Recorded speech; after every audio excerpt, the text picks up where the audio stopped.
What's happening, everybody? It's Sean with Reactions to the Classics, and today we have a top 10 of Donovan, and this is brought to us courtesy of our patron D. Thank you, D. Always appreciate you.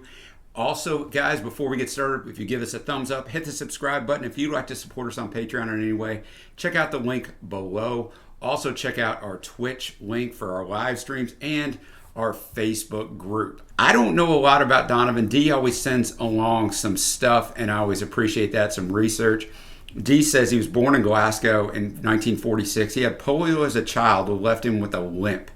He started performing at a very young age, around 18 or 19. His early performances brought comparisons to Bob Dylan. The comparisons apparently got Dylan's attention. In the movie Don't Look Back, which documents one of Dylan's tours, Donovan is mentioned repeatedly. He finally shows up in the film and plays a song or two. Dylan approved of his singing and guitar playing. Around 1965-66, Donovan expanded his repertoire, but beyond the simple folk song style, he came to the U.S., visited the West Coast. He adopted the hippie flower power philosophy. Wasn't everybody back then. He immersed himself in the counterculture bands such as the Jefferson Airplane and the Grateful Dead.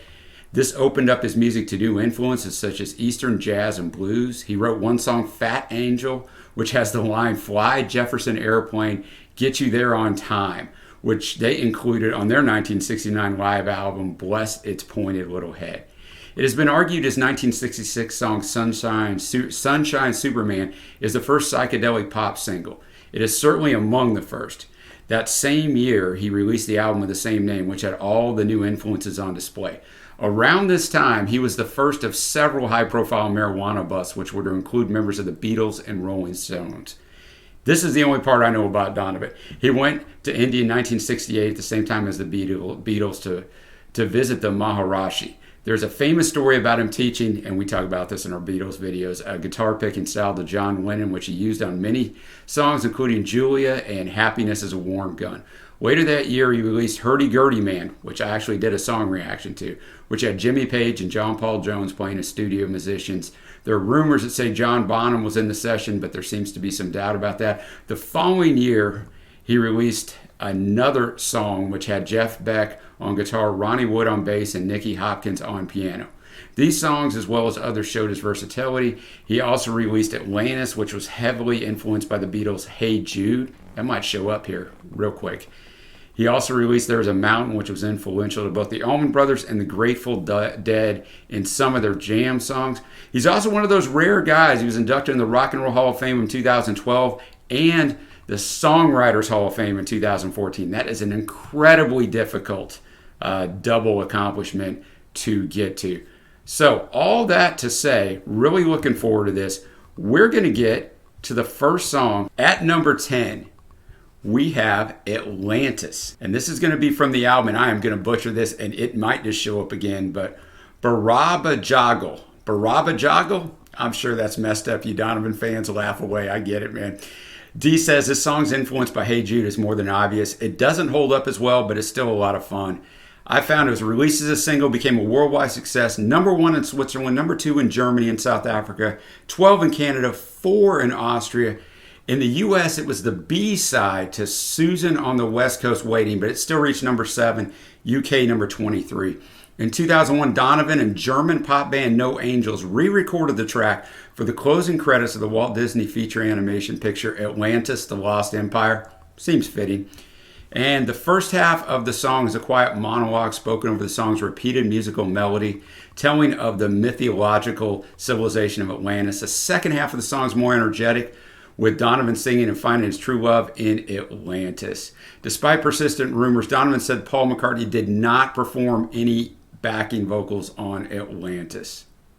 This song had a lot of different releases because of the issues with a bunch of copyright stuff. I won't go into all those stories, but there's a bunch of versions of this out there. And before we get started, just a reminder, I will not have the music up in the actual video here on YouTube, but there will be a link below, and you can watch the whole reaction if you want. If you just want to see what I think, you can just stay right here, and I'll be right back. Also, I'll have the lyrics up. Let's get after this. Number 10, Atlantis. Atlantis. Quite a different song.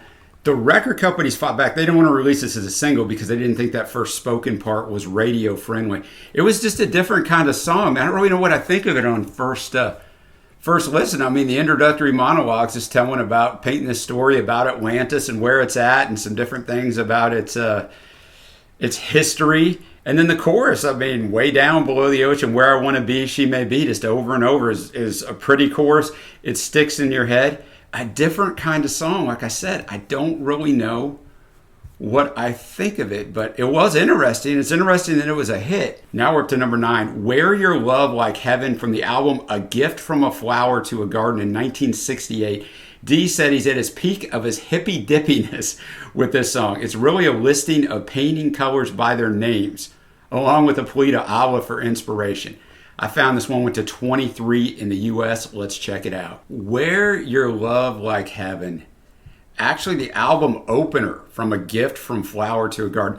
Very interesting instrumentally. You know, you had a flute, you had a vibraphone, you had congas and bongos, and kind of what I said at the beginning. You know, there's not a lot of depth to the lyrics because it's more about the experience. As Dee said, it really is. I researched this too. It really is a listing of painting colors by their names, and then the plea to Allah for inspiration. You know, it's one of those songs from the 60s, under 2.5 minutes. It's just a vibe song, man. It just gets you, takes you to a place, man, where it's just pleasant on the ears. That's really all I got to say about that one. Let's move on to number 8. We have Colors from Fairy Tale back in 1965. Dee said one of his first international hits that drew immediate comparisons to Dylan. All right. 4 in the UK, 61 in the US. A different mix of the song without harmonica is the one we're going to listen to. The single version had the harmonica, so let's check out Colors. Colors. Really like that one. Wow, what a difference between this one and our previous track, Wear Your Love Like Heaven. Only 3 years separated, but back in the 60s, as we know from the Beatles and several other bands, growth and sound change is enormous over just year to year. This one's real simple. 5 verses. First 3 follow the pattern of the colors. The yellow is the color of my true love's hair in the morning when we rise, when we rise. Blue's the color of the sky eye in the morning when we rise, when we rise. Green's the color of the sparkling corn in the morning when we rise, when we rise. Then the 4th verse goes into mellow is the feeling I get when I see her. Oh yeah. And then last, freedom is a word I rarely use without thinking of the time when I've been loved. Just a great acoustic guitar on here, and I can see that folky sound. I see a little Dylan. I bet with the harmonica, you could see more Dylan, in the single version. Might be why they actually did it. So let's move on to number 7. Now, I've already struggled with this word for song number 10, and here we go. And Dee was even nice enough to spell it out for me phonetically, and I still can't get it right, but Baraha Joggle. Title track from album of the same name in 1969. Dee says there are a few songs of his that show how really versatile he could be. This is with the Jeff Beck group. We got guitar with Beck, bass Ronnie Wood, piano Nicky Hopkins. Wow. And then I also found in my own research Susie Quattro is doing some backing vocals. And Dee says sounds like nothing else he recorded. 12 in UK, 36 in US. Final top 40 hit in either country. Remember, this is 1969. I found the first UK pressings of the single uses the full title, Goo Goo Baraba Hajago, Love is Hot. Subsequent pressings, most UK copies, shorten it to just the Baraha Bajago. Boy, I hope that's the last time I got to say it. The title was a made-up name for a seductive lover mentioned in the song. In a later interview, Donovan explained the song title was an invented word and been inspired by the phrase goo goo gajoob from the Beatles song I Am the Walrus. Well, thanks for that and having to pronounce that, but I bet the song is great. Let's check it out. And now we're up to number 6, Mellow Yellow from the album of the same name in 1967. Dee said this is another example of a different sound for him, this time with a brass band. Went to 2 in the US, 8 in the UK. And then I found some stuff on it. The song was rumored to be about smoking dried banana skins, which was believed to be a hallucinogenic drug in the 60s. I've never heard of such a thing, though this aspect of bananas has since been debunked. According to Donovan's notes accompanying his album, Donovan's Greatest Hits, the rumor that one could get high from smoking dry banana skins was started by Country Joe McDonald in 1966, and Donovan heard the rumor 3 weeks before Mellow Yellow was released as a single. According to the Rolling Stone Illustrated Encyclopedia of Rock and Roll, he later admitted the song was reference to, boy, how do I put this? An electrical banana. as mentioned in the lyrics. I'll just leave it at that. Paul McCartney can be heard as one of the backgrounders on this track, but the quite rightly whispering, answering lines in the chorus is not McCartney, but rather Donovan himself. Donovan had a small part in coming up with the lyrics for Yellow Submarine, and McCartney played bass guitar uncredited on portions of Donovan's Mellow Yellow album. So that's kind of where that connection is. So let's check out Mellow Yellow. Mellow Yellow, just one of those songs where you can tell everybody is having a good time. Donovan actually talked about this in an interview with NME in 2011, asked what the song was actually about. He said quite a few things, being mellow, laid back, chilled out. They call me Mellow Yellow. I'm the guy who can calm you down. John Lennon and I used to look in the back of newspapers and pull out funny things that end up in songs. So it's about being cool, laid back, and also the electrical bananas that were appearing on the scene, which were for ladies. And man, I'm going to leave that alone. But the lyrics, once again, the lyrics aren't bad at all. They're kind of clever, but it's just more about the whole mood of it all, right? We got the horns coming in. You got Paul coming in. They call me Mellow Yellow. I knew that hook very well. I don't know that I've ever heard the whole song. I see that it was in Minions, the movie Minions in 2015. Interesting choice. They're not sure that the Minions producers knew what the song was actually about, but that may end up on my favorites. Pretty tight contention on my favorites right now. Now we're going to be to the top 5. And we're going to kick that off with Sunshine Superman, the title track from the 1966 album. Dee said, is this the first psychedelic single, ? It's a debatable point, but it's certainly among the possibilities. It's really a simple blues structure that can be construed a number of different ways. 1 in the U.S., 2 in the U.K. Donovan's only single to reach number 1 in the U.S. Jimmy Page and John Paul Jones, of course later of Led Zeppelin, play on this recording. Let's check it out. And now we're up to number 4, a song I actually know, but I don't know his version of it. Season of the Witch, same album, Sunshine Superman, 1966. Dee said a lot of folks cover this song. It's another example of a different sound and tone for him. Lana Del Rey recently covered this song in the last few years, but also Al Cooper with Stephen Stills covered this song. We actually have a song reaction that Trey and I did up of this song, and everyone in the comments kept saying, you got to hear the Donovan version. Guess what? I meant to, I just never did go and listen to the Donovan version. So I look forward to that. Second longest track on this list, Season of the Witch. Season of the Witch, and supposedly it's Page playing on the guitar on this. I don't know. I do like this version better than Al Cooper and Stephen Stills, even though I did like their version. A lot of times it's hard to beat the original. The lyrics are tough. I'm reading a bunch of little interpretations on it. I don't know. Is he on drugs? Is he a mental? Some people think he's a mental patient in the mental asylum, kind of observing everything, or is he dealing with mental issues? I don't know, but I know that it is just fantastically put together. He sings it with a stronger voice, I guess you would say, than a lot of the other tracks that we've listened to. There's a lot of crazy stuff. You got to pick up every stitch. The rabbit's running in the ditch. Beatniks are out to make it rich. 1966. So a time when that would be true. Oh no, must be the season of the witch. When I look out my window, what do you think I see? And when I look in my window, so many different people to be. It's strange, sure is strange. So yeah, it definitely could be about something going on mentally, or it definitely could be about drugs. So really good track. And next up at number 3, we have There Is a Mountain, only a single release from 1967. Dee says this song was inspiration for the Allman Brothers Mountain Jam and the Grateful Dead, who used its melody in their song Alligator, which was also an extended jam.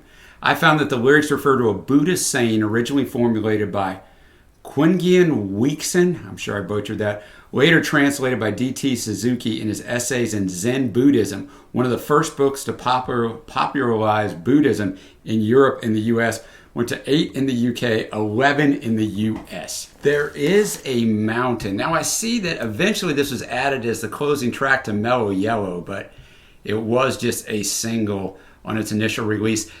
The translation of that D.T. Suzuki stuff that I was talking about in the beginning, before I had studied Zen for 30 years, I saw mountains as mountains and rivers as rivers. So at the part in verse 1, first there's a mountain, then there is no mountain, then there is. So I guess that's referencing that. When I arrived at a more intimate knowledge, I came to the point where I saw that mountains are not mountains and rivers are not rivers. But now that I've got its very substance, I am at rest. For it's just that I see Mountains once again as mountains, and rivers once again as rivers. So you make sense of that, good for you. But Donovan made some sort of sense of it because he wrote this song about it. Talks about the caterpillar shedding his skin, and then he comes in with "Oh Juanita," and then "The lock upon my garden's gates a snail." Caterpillar sheds his skin to find a butterfly within. First there is a mountain, then there is a mountain, then there is, and there is. So he just goes on with that. Beautiful instrumentation on here, really sticks out. Not going to be on my favorites, but I do respect how different it is. And now we're up to a track that I mentioned earlier. I do know I did a song reaction to this. Hurdy-Gurdy Man from the Hurdy-Gurdy Man album in 1968. D says, is it true Donovan was the original lead singer of Led Zeppelin? Clearly that's an overstatement, but here he is with Jimmy Page, John Paul Jones, and John Bonham. There seems to be controversy over whether he actually played the drums on the final release, but he was around. Yeah, the drums are credited to two different people, but I won't get into that whole story. One more time, here's an example of how versatile he is. 5 in the US, 4 in the UK. He wrote it in India while he was with the Beatles, studying meditation. Features an Indian influence with the use of the tambura, a gift to Donovan from George Harrison, who also helped write the lyrics. Song may have been influenced by Green Circles, a 1967 psychedelic song by Small Faces, another great group. The similarity in the melody of the descending verse, the strange vocal delivery, and the topic of being visited by an enlightened stranger are all commonalities. In the chapter dedicated to the song in Donovan's autobiography, he said he originally wanted Jimi Hendrix to record it, but Mickey Most, the producer on there, flipped out when he heard the song and insisted Donovan to record it himself as his next single. In his autobiography, he recalls that he began writing it on the tambura after Harrison discussed the sitar scales he had learned from Ravi Shankar. The lyrics recount the tale of a nameless narrator being visited in his dreams by the hurdy-gurdy man and his close associate, the roly-poly man, who comes singing songs of love. The song invokes histories of ages past with unenlightened shadows cast and the crying of humanity through all eternity, and says, "'Tis then when the hurdy-gurdy man comes singing songs of love." Is it the Maharishi? That's what a lot of people think that he's talking to. He has alluded to that at times, but never come right out and said it, or at least I couldn't find it. Let's do it. Number 2, Hurdy-Gurdy Man. Hurdy-Gurdy Man. Really enjoy that song. I don't know if it's because I've heard it one time and have familiarity with it. The verse that Harrison wrote is not in the recorded version, but in live versions, he plays it, or used to play it, a lot. He actually... What Donovan has told live audience, he said, when I wrote this song, I was in India with 4 Beatles, 1 Beach Boy, and Mia Farrow. We would gather together one day in Maharashi's bungalow, these 4 Beatles, 1 Beach Boy, and Mia Farrow. There was an embarrassing silence in the room. Maharishi sat cross-legged on the floor on his deerskin. And John Lennon, the wit and the humorist, decided to break the silence. So he walked up to Maharishi, and he sat on the floor, and he patted him on the head, and he said, "There's a good guru." We all laughed. Maharishi laughed the loudest. Later that night, as we would gather together on the roofs of our bungalows, what a scene this had to be, under the tropical Indian stars, we broke out the guitars and I started to write this song. And George Harrison turned to me and he said, "I could write a verse for that song, Don," and he did, but I didn't record it. But then he goes on and plays it for the live audience. It's just a cool little thing. Just a really different song in delivery, and obviously the instrumentation is top notch. Now we are finally to number 1. What is it? It is Catch the Wind from his What's Been Did and What's Been Hid 1965 album. He said even with all his experimenting with all different styles and sounds, this early example of a simple song that can break your heart is still my favorite. And this was his first release, 4 in the UK, 23 in the US. The single version featured Donovan's vocals with echo and a string section, but we're going to go with the album version because that's what D says he prefers. This has been covered by a bunch of artists, so I wonder if I don't know it. I don't know the Donovan version, but I may know the song. So here we are, number 1, Catch the Wind. I'm going to go with Season of the Witch. I think definitely Mellow Yellow is up there in Sunshine Superman as well. So tell me what you think of this top 10 list. Thanks again, D. Appreciate you basically introducing me to Donovan. Didn't know much from him, just knew the name and, of course, the Beatles stories and Hurdy-Gurdy Man. But let us know what else you would have liked to have seen in this list. It's always hard to just pick 10. And until next time, guys, I will see you.